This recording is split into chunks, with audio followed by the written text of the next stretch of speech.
Welcome to Telugu one. Tammineni సీతారామని నియోజకవర్గ ప్రజలు ఢమ్మాబూసు గారు అని ప్రేమగా పిలుచుకుంటారు.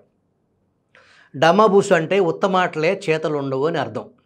బహుశా దేశ చరిత్రలో తమ్మినేని సీతారాం లాంటి రోత స్పీకర్ను గతంలో ఎన్నడూ ఈ దేశం చూసి ఉండదు.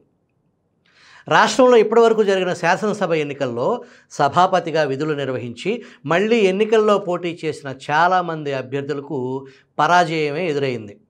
ఈ నేపథ్యంలో ఈసారి ఆ సెంటిమెంటు కొనసాగుతుందో లేదోనన్న చర్చ సాగుతుంది. ఆముదాల వలస నియోజకవర్గ వైసీపీ అభ్యర్థి స్పీకర్ తమ్మినేని సీతారాం ఓటమి తప్పదు అనే వాదనలు బలంగా వినిపిస్తున్నాయి. ఉమ్మడి ఆంధ్రప్రదేశ్ రాష్ట్రంలో 1956 సంవత్సరం నుంచి 2014 వరకు 5 అసెంబ్లీ స్పీకర్లుగా వ్యవహరించిన రాజకీయ నేతలంతా పదవి అనంతరం జరిగిన ఎన్నికల్లో ఓటమి చవిచూసిన దాఖలాలే ఎక్కువగా ఉన్నాయి. ఉమ్మడి ఆంధ్రప్రదేశ్ రాష్ట్ర తొలి శాసనసభాపతి ఐదేవర కాళేశ్వరరావు 1956 నుంచి 1962 వరకు బాధ్యతలు నిర్వర్తించారు. 1962లో శాసనసభకు మళ్ళీ ఎన్నికయ్యారు. కానీ ఫలితాలకు ముందే ఆయన ప్రాణాలు కోల్పోయారు. రెండో స్పీకర్గా బివి సుబ్బారెడ్డి 1962 నుంచి 1970 వరకు కొనసాగారు. వారి తర్వాత శాసనసభాపతులుగా కొనసాగిన K V Vemareddy, P Rangareddy, R Dasaratharamireddy, D Kondaiah Chowdary, K Prabhakarrao, A Eshwarreddy, Tangi Satyanarayana, N Venkataratnam, P Ramachandrareddy తక్కువ కాలం స్పీకర్ పదవి చేపట్టారు. G Narayanarao, D Sripadarao, Yanamala Ramakrishnudu, K Pratibhabharati, K Suresh Reddy 5 ఏళ్ల పాటు పూర్తి స్థాయి స్పీకర్లుగా వ్యవహరించారు. 2008 ఎన్నికల్లో నల్లూరి కిరణ్ కుమార్ రెడ్డి 2 ఏళ్లుగా స్పీకర్గా బాధ్యతలు చేపట్టారు. ఆయన ముఖ్యమంత్రిగా బాధ్యతలు చేపట్టిన అనంతరం నాదెళ్ల మనోహర్ స్పీకర్గా వ్యవహరించారు. 2014 నుంచి 2019 వరకు కోడెల శివప్రసాద్ స్పీకర్గా బాధ్యతలు చేపట్టారు. వీరంతా స్పీకర్లుగా బాధ్యతలు చేపట్టిన అనంతరం ఎన్నికల్లో పోటీ చేయగా చాలామంది ఓటమి పాలయ్యారు. 2019 ఎన్నికల్లో కోడెల శివప్రసాద్ కూడా ఓడిపోయారు. 2019 నుంచి స్పీకర్గా వ్యవహరిస్తున్న తమ్మినేని సీతారాం ఈసారి ఎన్నికల్లో మళ్ళీ అదే నియోజకవర్గం నుంచి వైసీపీ అభ్యర్థిగా బరిలోకి దిగారు. ఈ 5 ఏళ్ళు నియోజకవర్గాన్ని అభివృద్ధి చేయకపోవడంతో ప్రజల్లో తీవ్ర వ్యతిరేకత ఉంది.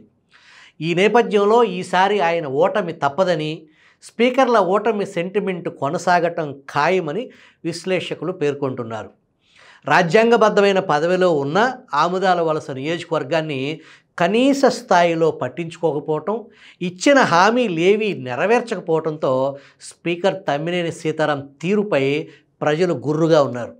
ఆ కోపాన్ని ఈసారి ఎన్నికల్లో చూపి వైసీపీకి వ్యతిరేకంగా ఓటేశారని, సీతారాం ఓటమి ఖాయమని విశ్లేషకులు చెబుతున్నారు. స్వంత పార్టీలోని అసమ్మతి స్పీకర్ తీరుకు నిదర్శనమని, ఈసారి ఎన్నికల్లో తమ విజయానికి డోకా లేదని ఎన్డీఏ కూటమి నాయకులు ధీమా వ్యక్తం చేస్తున్నారు. తమ్మినేని సీతారాం ఆముదాల వలస నియోజకవర్గం నుంచి 1983లో ఇండిపెండెంట్గా పోటీ చేసి ఎమ్మెల్యేగా గెలిచి తర్వాత టీడీపీలో చేరారు. 1985లో టీడీపీ అభ్యర్థిగా విజయం సాధించారు. 1994, 1999లో టీడీపీ తరపున పోటీ చేసి గెలుపొందారు. కీలకమైన మంత్రి పదవులు నిర్వర్తించారు. రాజకీయంగా ఉన్నత స్థాయికి చేరుకున్నారు. 2004లో ఓటమి తర్వాత 2009లో టీడీపీని వీడి ప్రజారాజ్యంలో చేరారు. పీఆర్పీ నుంచి పోటీ చేసి ఓటమి పాలయ్యారు. తర్వాత కొన్నాళ్లకే ప్రజారాజ్యాన్ని వీడి మళ్ళీ టీడీపీలో చేరారు. ఆ తర్వాత టీడీపీని వీడి వైసీపీలో చేరి 2014లో పోటీ చేసి ఓటమి పాలయ్యారు. 2019లో ఆముదాల వలస వైసీపీ అభ్యర్థిగా బరిలోకి దిగారు. వైఎస్ జగన్ ప్రజలకు ఇచ్చిన హామీ ఒక్కదాంట్లో కూడా తమ్మినేని సీతారాం నెరవేర్చలేదు. ఆయనకు జగన్ స్పీకర్ పదవి కట్టబెట్టగా నియోజకవర్గం అన్ని విధాలా అభివృద్ధి చెందుతుందని ప్రజలంతా భావించినప్పటికీ ఈ 5 ఏళ్లలో కనీస స్థాయిలో అభివృద్ధి చేపట్టలేదు. ఇచ్చిన హామీలు కూడా సక్రమంగా నెరవేర్చలేదు. దీంతో స్పీకర్ తీరుపై ప్రజల్లో తీవ్ర ఆగ్రహం వ్యక్తమవుతుంది. ప్రధానంగా గతుకులమయంగా నిత్యం ప్రమాదాలకు నిలయంగా మారిన ఆముదాల వలస శ్రీకాకుళం రోడ్డును గుంట కూడా పూడ్చలేకపోయారని స్థానికులు ఆవేదన వ్యక్తం చేస్తున్నారు. ఈ రోడ్లపై ప్రయాణిస్తున్న ప్రతి ఒక్కరూ మనకు బుద్ధి ఉంటే ఈసారి ఎన్నికల్లో తమ్మినేనికి మళ్ళీ ఓటు వేయరాదని నిర్ణయించుకున్నారు అని, అదే ఆముదాల వలసలో చక్కెర కర్మాగారాన్ని తెరిపిస్తామని ఎన్నికల వాగ్దానం, తమ్మినేనితో పాటు గత ఎన్నికలకు ముందు వైఎస్ జగన్ కూడా హామీ ఇచ్చారు. కానీ ఇంతవరకు దానిని తెరిపించే ప్రయత్నం చేయలేదని, ఆ హామీ ఉత్తమాటగానే మిగిలిపోయిందని ప్రజల్లో తీవ్ర అసంతృప్తి ఉంది.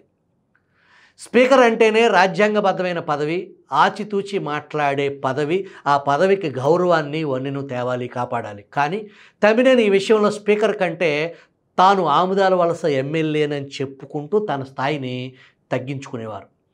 వైసీపీ నియోజకవర్గంలో వీటాక్స్తో ప్రజలు మరింత విసిగిపోయి టీడీపీ వైపు ఆదరణ చూపారు. ఈ క్రమంలో నియోజకవర్గంలో వైసీపీ నుంచి టీడీపీకి వలసలు ఆముదాల వలస, పొందూరు, బూర్జా మండలాల్లో భారీ స్థాయిలో వైసీపీని వీడి కోన రవికుమార్ సమక్షంలో పలువురు టీడీపీలో చేరారు.